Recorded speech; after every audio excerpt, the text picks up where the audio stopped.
Students हम आज जो है बीएससी पार्ट फर्स्ट के पेपर सेकंड कैसे पढ़ेंगे। पेपर सेकंड में पदिक समीकरण।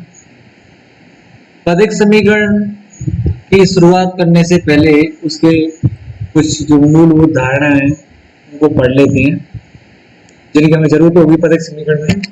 और हम पदिक समीकरण किसे कहते हैं इसे जानने से पहले हम कुछ परिभाषा जानते हैं और कुछ समीकरण जानते हैं। पहले तो हम ध्रुवीय निर्देशांक को जानते हैं। ध्रुवीय निर्देशांक क्या है? आपने कार्तीय निर्देशांक पढ़ा है, जैसे ये है।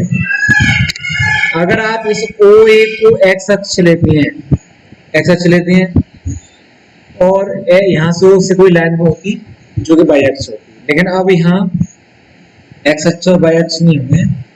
अब क्या होगा, जो OA लाइन है जो जिसे आप x अक्ष कह रहे थे वो आरंभिक रेखा है, और आपने जैसे कोई दूसरा बिंदु लिया यहाँ P और O से P को मिलाने वाली, यानी वक्र पर कोई बिंदु आपने P लिया है, उस O से P को मिलाने वाली जो रेखा है वो आपको ध्रुवांतर रेखा कहलाएगी।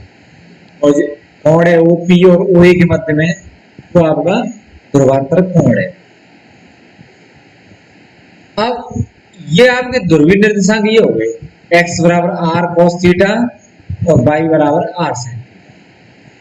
कैसे हो गए? मतलब आपके जो ध्रुवीय निर्देशांक हैं वो आपके r और थीटा हैं। r और थीटा जो है, r और थीटा जो व्यक्त करेंगे वो आपके ध्रुवीय निर्देशांक कहलाएंगे। अब आप कार्तीय निर्देशांक जो है वो x और y है। ध्रुवीय निर्देशांक जो है आपके r थीटा है। इनमें संबंध क्या है परस्पर? तो देखें आप इस त्रिभुज में आप अगर त्रिकोणमितीय अनुपात लगाएं तो O से तक जो है x से आपका, तो x ये जो आपका आ जाएगा x का मान r cos थीटा, r ये ध्रुवांतर रहेगा वो r कह रहे हैं। इसी प्रकार y यहाँ से यहाँ तक जो फिर आपका आ जाएगा r sin थीटा। ये x बराबर r cos थीटा और y बराबर r sin थीटा। अब इनका आप स्क्वायर करेंगे, स्क्वायर अगर स्क्वायर करते हैं आप x और y का तो जो है ये आपका हो जाएगा r स्क्वायर बराबर x square plus y square. और अगर आप भाग दें इसका इसमें तो ये हो जाएगा आपका y बटे x बराबर tan थीटा, जो थीटा बराबर आएगा tan इनवर्स y। अब ध्रुवांतर रेखा तथा स्पर्शी के मध्य कोण, जैसे आपने ये O से लेके P तक ध्रुवांतर रेखा है और इस पर स्पर्श रेखा खींची है TP T डैश, तो जो एंगल है T डैश PM यानी MP T डैश, ये जो है कोण आपका, ये जो कोण है वो है आपकी ध्रुवांतर रेखा और स्पर्श रेखा के मध्य कोण। इसको हम फाई से व्यक्त करेंगे। अब यदि आप वक्र के बिंदु P के नजदीक एक और दूसरा बिंदु Q लेते हैं या Q, और Q से एक अभिलंब खींचते हैं QM, यहाँ M पर जो है 90 डिग्री का कोण है। तो देखें आप, देखो त्रिभुज इसमें O, एक तो त्रिभुज आपको हो गया OMQ और एक हो गया PMQ। तो देखें PMQ इस वाले त्रिभुज में जो फाई एंगल है, ये फाई एंगल जो है क्या है, आपको फाई एंगल जो है वो लिमिट पोजीशन है किसकी? इसकी QPM की। अगर आपका Q बिंदु P की तरफ बढ़ता है तब आपका QPM एंगल ही ये बनेगा आपका T डैश PM, यानी दो कोण है आपके MP T डैश और MPQ। अगर आपका Q जो है P की तरफ बढ़ता है तो ये दोनों एंगल समपाती हो जाएंगे। तो हम ये कहना चाह रहे हैं कि जो आपका फाई कोण है, कौन सा फाई? MP डैश, ये जो एंगल है वो इसके बराबर होगा MPQ के बराबर।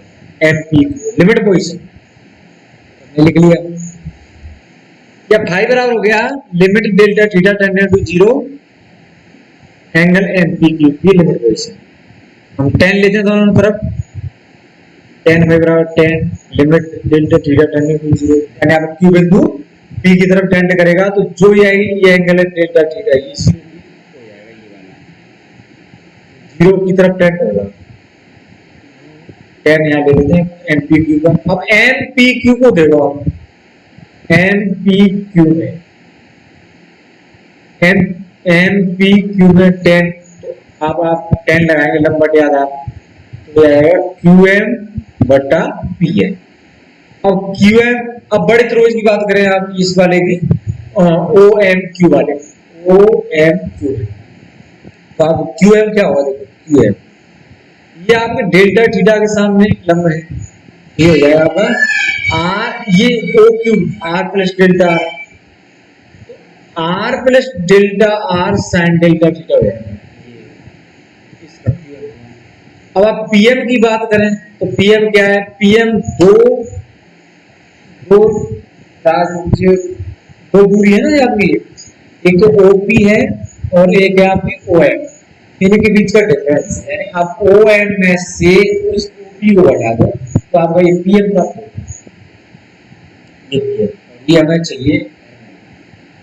अब ये आपका ये है ना ओएम, ओएम क्या है आपका, देखो आर प्लस डेल्टा आर जो आपका कर्ण है पर 90 डिग्री एंगल है, ये आपको बन जाएगा OM R plus delta R cos delta theta, इसमें हम बढ़ा देंगे इसको। अब इस कोष्टक को खोलें तो हमारे delta R cos delta theta और आर वालों को कॉमन ले लें, minus R 1 minus cos theta. अब जो डेल्टा थीटा का आंसर हम भाग देते हैं, ऊपर आएगा आर प्लस डेल्टा आर बटे delta theta sine delta theta बटे नीचे डेल्टा आर के बटे में आएगा delta theta cos delta theta minus R, और इसमें आपने लगा दिया त्रिकोणमितीय formula R 1 minus cos delta theta बराबर हो जाएगा 2 sin स्क्वायर डेल्टा थीटा बटे 2। इस बटे में हमने डेल्टा थीटा का भाग दिया तो वो आ जाएगा। अब देखें लिमिट लगाने पर क्या होगा, आर की जगह तो आर है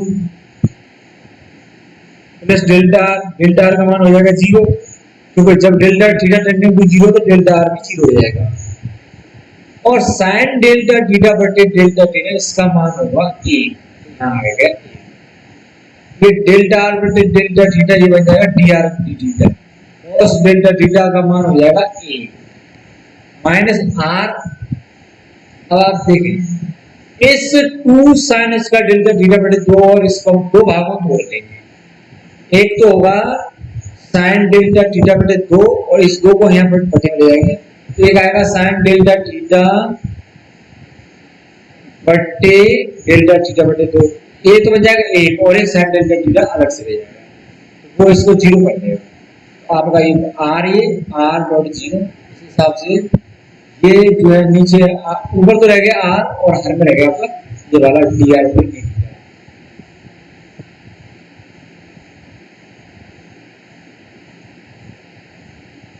ये जो आपका आ गया 10 दिया था हमने, tan फाई बराबर मीन्स डी थीटा ऊपर ले जाए तो आ जाएगा आर डी थीटा बटे।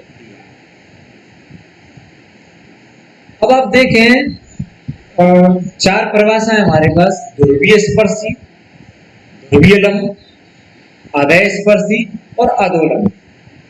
अब देखें अगर आपने वक्र पर एक बिंदु P दिया है और इस पर रेखा है PT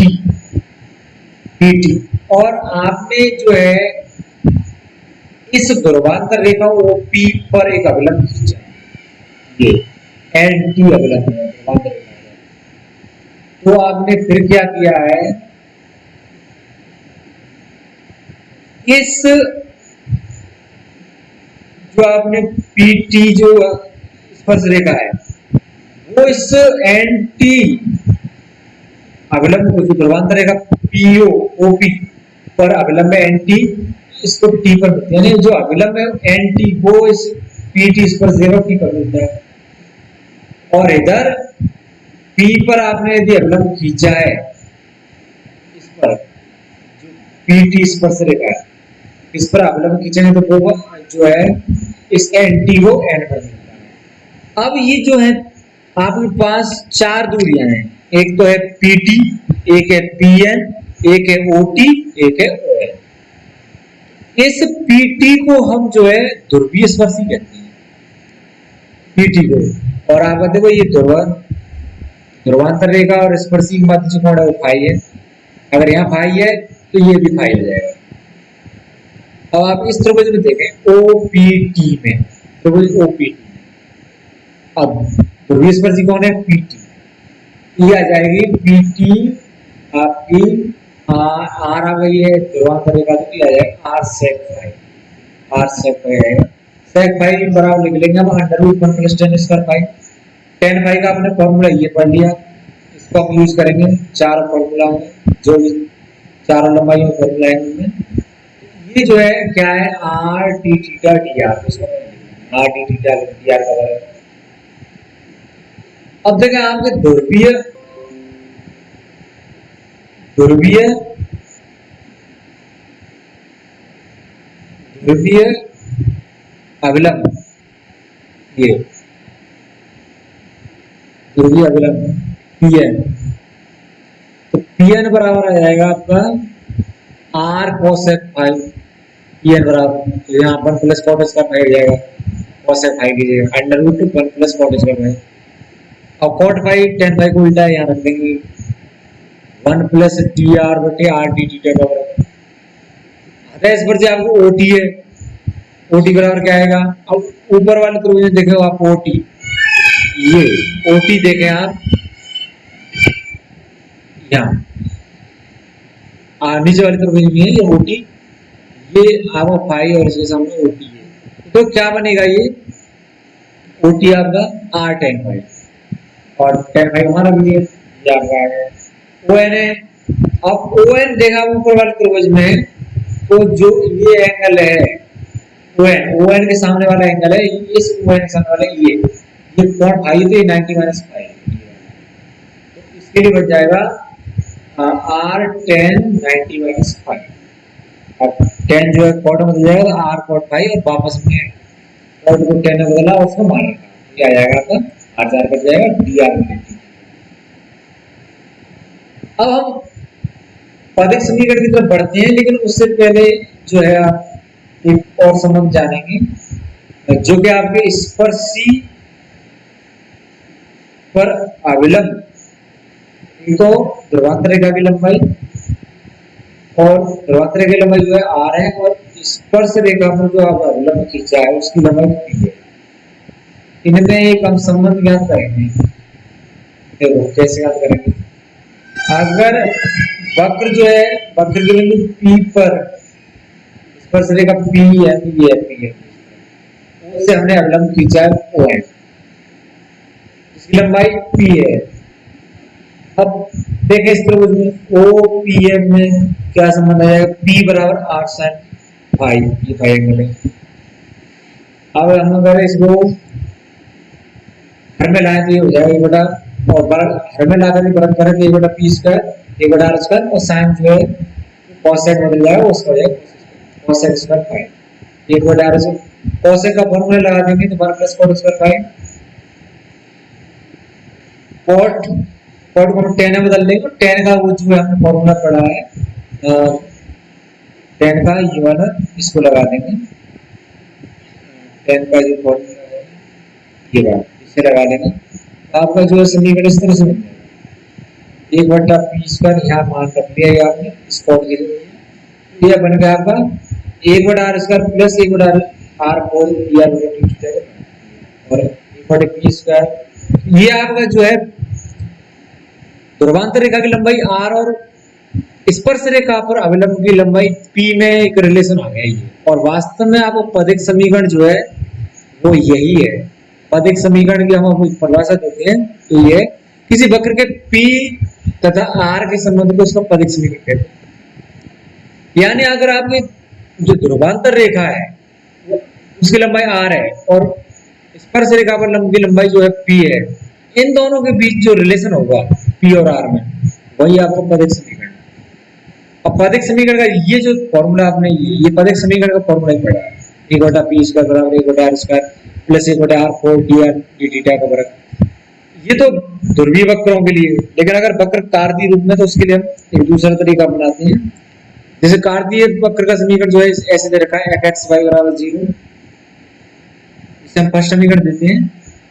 और हमने एक्स वाई के बीच में रिलेशन जो है पढ़ा था तो क्या है आपका X square plus Y square बराबर आर स्क्वायर, ये जो ये है ये हमारा सेकंड समीकरण है। अगर आप जो है स्पर्श रेखा का समीकरण मान लें, हम ऐसे मान लें कि कैपिटल वाई माइनस वाई, और किस बिंदु पर ज्ञात कर रहे हैं हम, पी बिंदु को हमने एक्स वाई माना है, जो पी के निर्देशांक हैं वो एक्स वाई माना हमने, स्मॉल एक्स वाई, और जो चर एक्स वाई रहेंगे वो कैपिटल रहेंगे, कैपिटल वाई और कैपिटल एक्स, ये अब चर हैं और एक्स वाई को अचर माना जाएगा, स्मॉल एक्स वाई को, यानी जो पी बिंदु आपने लिया है स्मॉल एक्स वाई वो अचर की भांति होगा, और कैपिटल एक्स और वाई होंगे वो आप चर की भांति होते हैं। और हम रेखा का समीकरण जानते हैं क्या होता है, y माइनस वाई वन बराबर m x minus x one. अब हमारे x1 y1 जो अचर हैं वो हमारे ये स्मॉल एक्स वाई है, और जो वास्तव में चर होते हैं वो हमारे कैपिटल है y और x, और m का जो मान है रेखा में वो dy dx है, ढाल है। अब 0 0 मूल बिंदु से स्पर्श रेखा पर लंब की लंबाई ज्ञात करते हैं। तो 0 0 से स्पर्श रेखा पर हम लंब की लंबाई ज्ञात करेंगे। तो स्पर्श रेखा या कोई भी रेखा है उस पर जो अवलंब की लंबाई क्या होती है, आप जिस बिंदु से ज्ञात कर रहे हैं उस बिंदु का मान रेखा में रख रहे हैं। तो यहाँ रखेंगे हम इस वाले में, यहाँ रखेंगे हमारे चर कौन है, कैपिटल वाई और कैपिटल एक्स, इनकी जगह रखेंगे 0 0, तो ये हो जाएंगे 0 0, रह क्या जाएंगे, एक तो वाई और एक डिवाइड एक्स से गुणा जो एक्स होगा वो, ये आपके ये रहेंगे एक्स डिवाइड एक्स, इसका इससे गुणा किया, और वाई को आप एक्स डिवाइड एक्स, इसको इस तरफ ले आए तो जो है पॉजिटिव हो जाएगा ये, और वाई जो है निगेटिव रहेगा, बट क्या आते हैं एक्स और वाई के गुणांकों के वर्गों का योग करते हैं, एक्स और वाई के गुणांकों का वर्ग करके योग करके और वर्गमूल के अंदर लिखते हैं। तो ये हमने जो x का गुणांक है जो ये है डिवाइड x का वर्ग लिख दिया, या कैपिटल Y का जो गुणांक है वो 1 है। तो ये जो थर्ड समीकरण आया है ये है अवलंब की लंबाई p का मान ज्ञात करता है। हमारे पास तीन समीकरण है, एक तो ये fxy बराबर 0 फर्स्ट, सेकंड r स्क्वायर बराबर x square plus y square, और तीसरा ये p की लंबाई जो अवलंब की लंबाई है p। अगर हम फर्स्ट सेकंड थर्ड इन तीनों से विलोपन करेंगे तो हमारे पदिक समीकरण ज्ञात हो जाएगा, पी और आर में जो संबंध चाहिए हमें। तो कार्तीय समीकरणों के लिए यानी वक्र का समीकरण है कार्तीय को दे रखा है, इनका पदिक समीकरण ऐसे ही निकाला जाता है। आपको वक्र के समीकरण सहायता लेनी पड़ती है, आर स्क्वायर बराबर X square plus Y square, और आप इस पर सी का जो समीकरण लिखा है आपने जिस समय ये पी का मान ज्ञात हुआ, इन तीनों में से फर्स्ट सेकंड थर्ड में से हम जो है आर और पी में संबंध ज्ञात करते हैं।